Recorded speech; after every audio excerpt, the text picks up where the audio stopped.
पिछले एपिसोड में हमने देखा था कि वांग जो था उसको ऑल सीड ने स्लॉटर आर्ट नाम की एक टेक्निक दिया था, तो उसको वांग हासिल कर लेता है। लेकिन उस टेक्निक को सीखना इतना ज्यादा इजी नहीं था, बहुत सारे लोगों की जान लेनी पड़ेगी या बीस्ट वगैरह को भी मारना पड़ेगा, तब जाकर वो इस टेक्निक को अच्छी तरह से सीख सकता है। तो वांग यहाँ पर इस टेक्निक को सीखने की ट्राई करने लग जाता है। ऑल सीड ने उसको एक खास सिटी के अंदर भेज दिया था जहाँ पर जाकर वांग को बहुत सारे बीस्ट वगैरह मिल सकते हैं, तो उनके साथ फाइट करते हुए उनको मार पाएगा और उनकी एनर्जी की मदद से अपना स्लॉटर आर्ट वो उसमें मास्टरी हासिल करने की कोशिश करेगा। तो वांग यहाँ पर आकर उन बीस्ट को मारना शुरू कर देता है, लेकिन तब वहां पर उसको स्वॉर्ड सेट के कुछ बंदे मिल जाते हैं जो एक लड़की को परेशान कर रहे थे। तो उनको देखकर वांग को काफी ज्यादा गुस्सा आ जाता है, वो उनसे भिड़ने के लिए जा चुका था, जिसके बाद यहाँ से ये एपिसोड शुरू होता है। तो इस एपिसोड की शुरुआत में वांग जो था वो यहाँ पर स्वॉर्ड सेट के जो दो एल्डर आए हुए थे उनसे कहने लग जाता है कि देखो, तुम्हारे स्वॉर्ड सेट का जो लीडर है ना लिन थियान, जब वो सेलेस्टियल रेल्म से रिटर्न आया था तो क्या उसके पीछे कोई आ रहा था क्या, कोई एक सोल जैसी चीज होगी जो असल में एक स्वॉर्ड सोल थी, क्योंकि जब वो भागा था तो उसके पीछे एक स्वॉर्ड सोल गई थी। असल में दोस्तों वो जाओई की ही सोल थी जो कि लिन थियान का पीछा करते हुए गई थी। तो जाओई का ही पता लगाने के लिए यहाँ पर वांग उनसे सवाल कर रहा था। तो ये सुनकर वो जो बंदे थे वो लोग कुछ भी बताने को तैयार नहीं होते, जिस वजह से वांग को गुस्सा आ जाता है। वो अपनी पावर को एक्टिवेट करते हुए एकदम गुस्से के साथ उनसे कहने लग जाता है कि बताते हो या नहीं बताते हो। तो जैसे ही वो बंदे यहाँ पर देखे वांग को कि ये तो पर्पल पवेलियन का एक डिसेबल है जो कि बहुत ज्यादा खतरनाक है, तो उनकी हालत खराब होने लग जाती है कि असल में ये तो वांग लिन है, ये हमसे कुछ पूछने आया, तो अगर हमने इसको नहीं बताया तो ये पक्का हमारी जान ले लेगा। लेकिन जो ये पूछ रहा है वो भी हम इसको नहीं बता सकते क्योंकि वो हमारे स्वॉर्ड सेट का एक बहुत ही बड़ा सीक्रेट है, वो बता दिया तो स्वॉर्ड सेट के लोग हमारे पीछे पड़ जाएंगे। इसलिए वो ना चाहते हुए फैसला करते कि वो वांग से फाइट करेंगे, क्योंकि अगर उन्होंने सीक्रेट बता दिया तो वैसे भी उनका मरना ही था स्वॉर्ड सेट में जाकर। तो वो लोग वांग से कहने लग जाते कि तुझे पता है हमारे पास ये जो वेपन है ना वो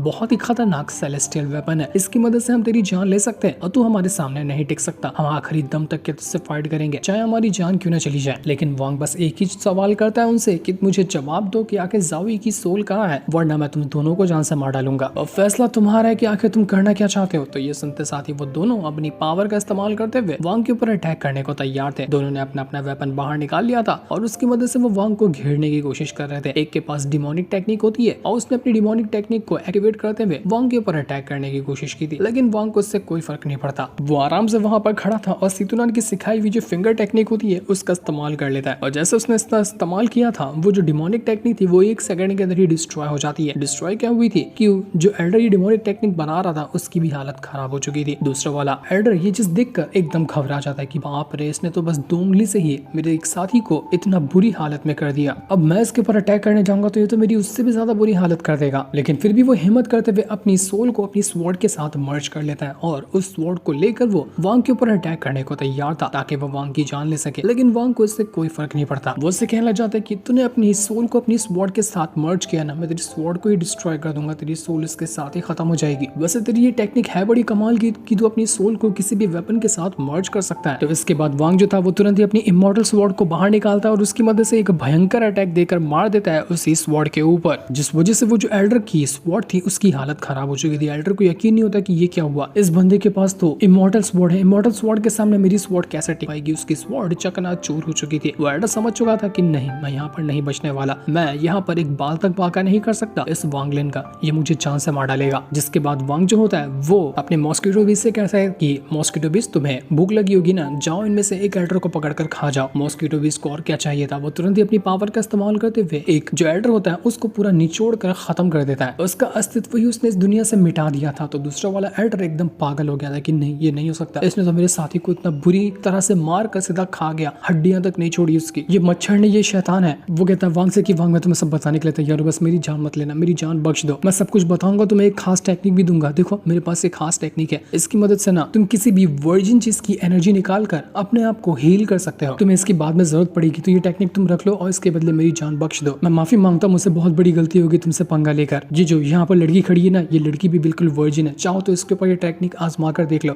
इसकी पावर तुम निचोड़ लेना, लड़की तुम रख लो, मुझे ये भी नहीं चाहिए। वांग अभी भी उससे सिर्फ इतना पूछता है कि बता जाओई की जो सोल है वो कहाँ मौजूद है। तो एल्डर कहने लग जाता है कि उस सोल के साथ ना लिन थियान की फाइट 10 दिन तक की चली थी, 10 दिन तक के वो लाइफ और डेथ का बैटल लड़ रहे थे जो कि बहुत ज्यादा खतरनाक था। लेकिन आखिरकार लिन थियान की जीत हुई और उन्होंने उस जाओई की जो सोल है उसको डिस्ट्रॉय कर दिया था, जिसमें से थोड़ी बची थी तो उसको एक स्वॉर्ड के अंदर डाल दिया गया था और वो स्वॉर्ड अब मुझे पता ही नहीं कहाँ पर है। तो ये सुनकर वांग जो होता है वो एकदम हैरान रह चुका था। उसको याद आता है कि उसने एक बंदे के पास स्वॉर्ड देखा था जिसके अंदर जाओई का स्वॉर्ड इंटेंट मौजूद था। तो उसको पता चलता है कि कहीं ऐसा तो नहीं कि उस स्वॉर्ड के अंदर ही आधी सोल का पीस होगा। तभी मुझे उसके अंदर से इतनी ज्यादा सिमिलर वाली फीलिंग आ रही थी। इस चीज को जानकर वांग जो होता है वो बहुत ज्यादा गुस्से में आ चुका था। वो पूरे गुस्से के साथ एक खतरनाक अटैक देकर मार देता है उसी एल्डर के ऊपर, जिस वजह से उस एल्डर की हालत खराब होने लग गई थी। एल्डर ये भी बताता है कि आधी जो सोल का पार्ट होगा ना वो तुम्हें डीमन स्पिरिट लैंड के अंदर भी मिलेगा, जहाँ पर उसको कैद करके रखा गया। अगर तुम चाहो तो वहां जाकर उसको निकाल सकते हो। लेकिन ये बताते बताते ही वो एल्डर जो होता है वो यहाँ पर मारा जा चुका था। वांग ने उसकी जान ले ली थी और जैसे वो मरा था उसकी सारी की सारी पावर वांग के साथ जाकर मर्ज हो जाती है, जिस वजह से वो खुद को बहुत ज्यादा स्ट्रॉन्ग महसूस कर पा रहा था। वो कहता है कि लगता है ये स्लॉटर आर्ट अब धीरे धीरे करते हुए कंप्लीट होता जा रहा है। अब थोड़ी सी और पावर लगेगी, उसके बाद स्लॉटर आर्ट पूरी तरह से कंप्लीट हो जाएगा और उसके बाद मैं इसका इस्तेमाल काफी धमाल मचाते हुए कर सकता हूँ।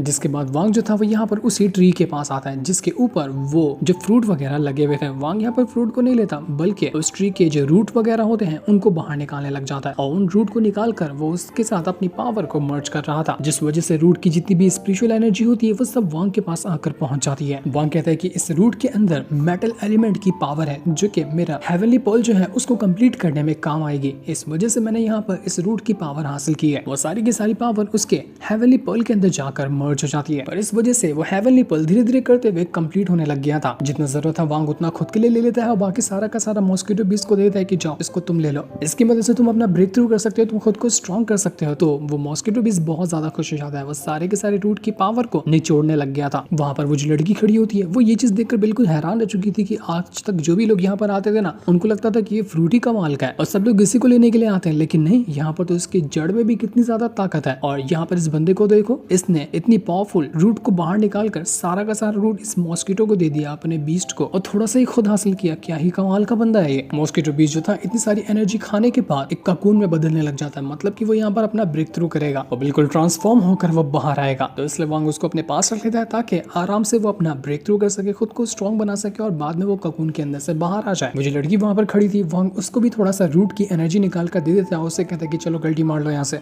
वो उसको वैसे ही जाने देता है। तो ये देखकर वो लड़की बहुत ज्यादा खुश हो चुकी थी कि इसने मुझे ऐसे ही जाने दे दिया। जिसके बाद हमें करीब 3 महीने बाद का सीन दिखाया जाता है जहाँ पर डीमन स्पिरिट लैंड के अंदर सभी को जाना था। वांग अभी भी यहाँ पर बीस्ट वगैरह को मार रहा था, जो भी उसको दिखाई देता वो सभी को मारते मारते अपना वो जो स्लॉटर आर्ट का सील होता है उसको स्ट्रॉन्ग बनाने में लगा हुआ था। वो सील अभी 3 लेयर तक की स्ट्रॉन्ग हो चुकी थी। तो वांग कहने लग जाता है कि 3 लेयर तक ये स्ट्रॉन्ग हुई है ना, तो मेरा स्लॉटर आर्ट अब थोड़ा थोड़ा रिजल्ट दिखाने लग गया। अब मैं यहाँ पर धीरे धीरे करते हुए इसकी पावर का और अच्छे से इस्तेमाल कर पाता हूँ। साथ ही साथ जावी ने मुझ पर बहुत सारे एहसान किए हैं, तो उनका जो आधा भी सोल का पार्ट बचा हुआ ना, मुझे डीमन स्पिरिट लैंड के अंदर से जाकर उसको हासिल करना होगा। साथ ही साथ हो सकता है कि उस डीमन स्पिरिट लैंड के अंदर जाकर मुझे और भी अच्छे मेटल एलिमेंट की चीज मिल जाए, जिसकी मदद से मैं अपने हेवनली पर्ल का मेटल एलिमेंट कंप्लीट कर सकता हूँ। एक बार वो कंप्लीट हो जाए तो इससे लिमुआन की जो सोल का थोड़ा सा पार्ट मेरे पास मौजूद है उसको भी फायदा होगा। इसलिए वांग जा चुका था उस डीमन स्पिरिट लैंड के अंदर जाने के लिए, क्योंकि वहां का पोर्टल अब बस खुलने ही वाला है। दूसरी तरफ हम लिंदियान को देखते हैं, वहां पर एक बंदा आता है जो उससे कहने लग जाता है कि तुम्हें पता है मैं यहाँ पर ना तुम्हारे लिए एक खास अपॉर्चुनिटी लेकर आया हूँ, और अगर यहाँ पर तुम उस अपॉर्चुनिटी को हासिल कर लेते हो ना तो तुम्हारे पास इतनी पावर आ जाएगी कि तुम उस ऑलसीड नाम का जो बुढ़ा हुआ है ना उसका मुकाबला कर सकते हो, उसको तुम हरा भी पाओगे। करीब 10,000 साल पहले कल्टीवेशन अलायंस ने एक नोटिस जारी किया था। नोटिस में पता है क्या लिखा था कि एक हेवनली पर्ल है, वो बहुत ज्यादा कमाल की चीज है। अगर जो भी उसको हासिल करता है और उसको कल्टीवेशन अलायंस को जाकर सौंपता है ना, तो कल्टीवेशन अलायंस वाले उसको एकदम सुप्रीम लेवल की एक टेक्निक देंगे। वो टेक्निक इतनी ज्यादा कमाल की होगी कि उसकी मदद से तुम यहाँ पर ऑलसीड को भी हरा सकते हो। वो हेवनली पर्ल जो है वो बहुत ज्यादा कमाल की है। तो लिंथियान कहना जाता है कि ये वही हेवनली पर्ल है ना जिसको हासिल करते हुए तेरी वाट लगी थी। कोई बंदा तुझसे वो छीन कर भाग गया था, तो वो बंदा उस चीज को याद करने लग जाता है। और हमें यहाँ पर पता चलता है कि इस बंदे ने फाइट की थी सीतुनान के साथ, जब सीतुनान के पास वो हेवनली पर्ल हुआ करता था और उस टाइम वो छीनना चाह रहा था सीतुनान से। मतलब कि ये बंदा सीतुनान की सबसे खास दुश्मन है जिनकी सीतुनान जान लेना चाहता है, उनमें से एक है। वो बंदा कहना चाहता है कि मैंने कुछ और साथियों के साथ उस सीतुनान के ऊपर अटैक करने की कोशिश की थी, लेकिन उस टाइम वो बंदा ज्यादा स्ट्रॉन्ग था। हम सबका उसने मुकाबला किया और मैं उसको हरा नहीं पाया। उसने अपनी जान बचाई और वो हेवनली पर्ल को भी लेकर भाग गया। उसी दिन के बाद से आज तक कि मैं कभी भी ना हेवनली पर्ल को देख पाया ना सीतुनान को देख पाया कि आखिर वो दोनों कहाँ जाकर गायब हो गए। अगर हम किसी भी तरह से उस हेवनली पर्ल को हासिल कर लेते हैं ना तो हम फिर माला माल हो जाएंगे। पिछली बार तो मैं कमजोर पड़ गया था, लेकिन इस बार लिंथियान अगर तुम मेरा साथ देते हो ना तो मुझे लगता है कि कामयाबी हमारे कदमों में होगी। हम दोनों मिलकर उस हेवनली पर्ल को हासिल करेंगे, कल्टीवेशन अलायंस को देंगे और उसके बदले टेक्निक वगैरह हासिल करेंगे। तो लिंथियान कहना चाहता है कि देखो मैं तुम्हारा साथ देने के लिए तैयार हूँ, तुमने जो कहा है मैं वो करूंगा, लेकिन उसके उसके पहले तुम्हें मुझसे एक वादा करना होगा। देखो डीमन लैंड का जो पोर्टल खुलने वाला है ना, उसके अंदर मैं अपने खास 12 डिसाइपल को भेजने वाला हूँ। तो मैं क्या कह रहा हूँ कि तुम उनके साथ जाओ, उनको प्रोटेक्ट करो। मैंने अपने डिसाइपल को एक खास काम करने के लिए वहां पर भेजा हुआ है। तुम्हें बस मेरे डिसाइपल को प्रोटेक्ट करना है जब तक कि वो अपना काम पूरा नहीं कर लेते। अगर वो अपना काम पूरा करके रिटर्न सेफली आ जाते हैं तुम्हारी बदौलत, तो मैं तुम्हारा साथ दे दूंगा उस हेवनली पर्ल को हासिल करने में। ये दोनों यहाँ पर मिलकर कुछ ना कुछ तो खिचड़ी पका रहे थे, लेकिन शायद इनको अभी तक ये नहीं पता कि वो हेवनली पर्ल जिसे वो ढूंढ रहे हैं वो वांग के हाथों में, और उससे किसी चीज को हासिल करना मतलब कि सीधा सीधा मौत के मुंह में छलांग मारना। दूसरी तरफ हम वांग को देखते हैं। वो जब खड़ा होता है तब वहां पर एक बंदा आता है। वो कहने लग जाता है कि मेरा नाम युनशन है और मैं जुआन यान सेक्ट का एक डेप्यूटी सेक्ट लीडर हूँ। मैं काफी टाइम से आपके ही आने का इंतजार कर रहा था। जब मुझे पता लग चला कि आप यहाँ पर आने वाले हो तो मैं आपसे मिलने के लिए बेताब था। अब हम तैयार है यहाँ से उस डीमन स्पिरिट लैंड के अंदर जाने के लिए। वो अपना पोर्टल क्रिएट करना शुरू कर देता था ताकि वांग को भी यहाँ से अपने साथ ले जा सके। लेकिन तभी वहाँ पर एक लड़की भी आकर पहुंच जाती है। वो भी वहीं पर जाना चाह रही थी। तो युनशन उस लड़की से कहना जाता है कि बेवकूफ लड़की, तुम यहाँ पर क्यों आई? तुम्हें पता है ना कि डीमन स्पिरिट लैंड कितनी खतरनाक जगह है। मुझे तो मेरे फादर ने कहा है कि मुझे वांग के साथ डीमन स्पिरिट लैंड के अंदर जाना है, वहां जाकर उनके साथ रहना है, इस वजह से मैं जा रहा हूँ, वरना तो मैं वहां पर जाता भी नहीं, क्योंकि कितनी खतरनाक जगह है वो। और तुम वहां पर जाओगी अपनी मौत को दावत देने के लिए? नहीं नहीं, तुम नहीं जा सकती। मुझे युनशन था वो वांग से कहने लग जाता है कि ब्रदर वांग, मुझे माफ कर देना, ये मेरी बहन है। लेकिन बिल्कुल बेवकूफ है ये। देखो ना कहाँ जाने की जिद कर रही है। डीमन स्पिरिट लैंड में जाना बिल्कुल ही खतरे से खाली नहीं है। युनशन जो था वो अपनी बहन से कहने जाते कि देखो तुम्हारे सामने जो खड़े हैं ना, ये वांगलिन है, हेवनली फेट सेट के एक खास डिसाइपल। तो खड़ी क्या हो, जाओ उनको रिस्पेक्ट पेश करो, जल्दी से उनको ग्रीट करो यहाँ पे। तो वो लड़की भी कहने जाती है कि सीनियर ब्रदर वांगलिन, मेरा नाम रूनान है, मैं आपको ग्रीट पेश करती हूँ। वांग यहाँ पर युनशन से कहने जाते कि तुमने अभी कहा कि अगर तुम्हारे फादर नहीं कहते तो तुम डीमन स्पिरिट लैंड के अंदर नहीं जाते, तो मुझे बताओगे कि अगर तुम क्यों नहीं जाना चाहते, वहां पर ऐसा क्या है? तो यहाँ पर युनशन कहने जाता है कि देखिए आप मुझ पर हंसना नहीं, क्योंकि मैं थोड़ा सा डरपोक किस्म का बंदा जानता हूँ कि डीमन स्पिरिट लैंड के अंदर बहुत सारी अपॉर्चुनिटी, बहुत कमाल की चीजें हैं जो कल्टीवेशन को इम्प्रूव करने में काम आती है। लेकिन जितनी अच्छी चीजें हैं उतना ही ज्यादा खतरा भी वहां पर मौजूद है। जल्दी कोई वहां से वापस भी नहीं आ पाता, इतनी खतरनाक जगह है वो। इस वजह से मैं थोड़ा सा डर रहा हूँ। वो जगह बहुत ज्यादा फेमस भी है, इसलिए हर 1000 साल के बाद वहाँ का पोर्टल खोला जाता है और डिसाइपल वगैरह मरते हैं वहाँ जाने के लिए ताकि ट्रेजर हासिल कर सके। लेकिन कितने लोग वहाँ से रिटर्न भी नहीं आ पाते। यही वजह है कि मुझे थोड़ा सा डर लग रहा है। देखते ही देखते वहाँ पर और भी कई सारे लोग आ जाते हैं जो सभी उस डीमन स्पिरिट लैंड के अंदर जाने के लिए तैयार थे। जब सारे के सारे लोग वहाँ पर आकर अपना इंतजार ही कर रहे होते कि कब उन्हें अंदर जाने मिलेगा, कि तब वहाँ पर एक लड़की आती है जो कि एकदम लाल सिंहासन के ऊपर बैठ कर आई थी, और वो होती है ब्लड एंसेस्टर की डॉटर। उसका सिंहासन भी खून से बना हुआ था। क्या ही कमाल की और काफी एटीट्यूड में वो यहाँ पर आई हुई थी। लोग उसको देखकर कहने लग जाते कि तुम्हें पता है इसका जो फादर है ना वो इतना पावरफुल है कि जिसके बारे में हिसाब भी नहीं लगाया जा सकता। वो एक हेवनली कल्टीवेटर है, उसके पूरे हाथ में एक पूरा स्टार है, एक स्टार का वो लीडर है, इतना कमाल का बंदा है वो। और इसके फादर ने अपनी सारी की सारी टेक्निक इसी अपनी बेटी के अंदर ट्रांसफर कर दी, जिस वजह से कम उम्र के अंदर ही उसकी जो बेटी है वो इतनी ज्यादा स्ट्रॉन्ग है ना कि उसका हिसाब भी नहीं लगाया जा सकता। और तभी वो जो लड़की थी वो